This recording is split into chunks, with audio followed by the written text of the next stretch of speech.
Hello friends, welcome to movie Hunter YouTube channel. So friends, আজকে আমি একটি নতুন আসন্ন হিন্দি মুভি নিয়ে আলোচনা করব, যেটি হচ্ছে আজাদ।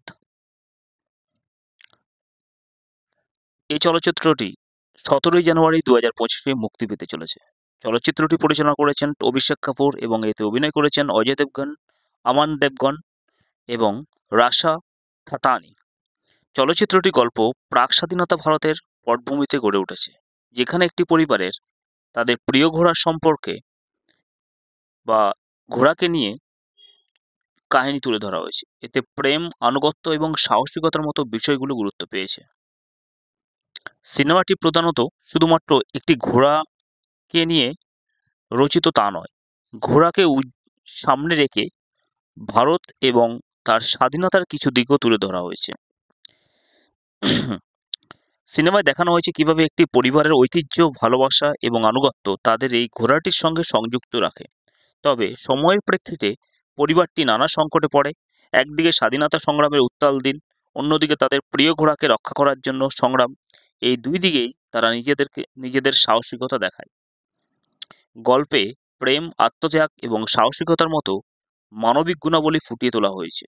পুরো সিনেমাটি একটি আবেগময় যাত্রা, যেখানে ঐতিহাসিক প্রেক্ষাপটে একটি পরিবারের ঘোড়ার সঙ্গে সম্পর্ক এবং তাদের সংগ্রামের কাহিনী রচিত হয়েছে।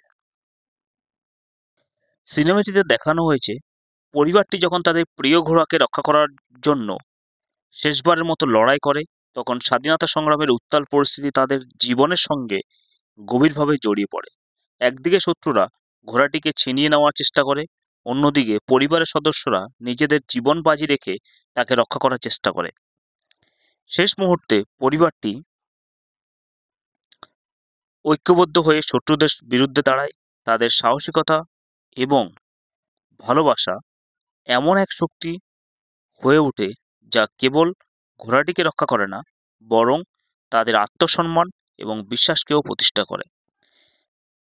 সিনেমার ট্রেলার দেখে ক্লাইম্যাক্স সম্বন্ধে ধারণা করা যেতে পারে যে পরিবারের আত্মত্যাগ এবং সংগ্রাম দেখে যেমন দর্শকরা আবেগপ্লুত হয়ে পড়বে, তেমনি একটি শক্তিশালী বার্তা দেওয়ার চেষ্টা করে যে দেশ প্রেম এবং সঙ্গে সঙ্গে কোনো পশু প্রতি যে একটি আনুগত্য বা ভালোবাসা, সেটি অটুট থাকে। সেই দৃশ্যই সিনেমার মূল বিষয়বস্তু। যাই হোক, এই সিনেমাটির মধ্য দিয়ে একটি বার্তা দেওয়ার চেষ্টা করে যে আনুগত্য এবং সাহস সব বাধাকে অতিক্রম করতে পারে। গল্পের শেষ মুহূর্তে ঘোড়াটি স্বাধীনতার প্রতীক হয়ে ওঠে, যা স্বাধীন ভারতের স্বপ্নকে বিচিত্র করে। সুতরাং বন্ধুরা, আজকে এই পর্যন্তই।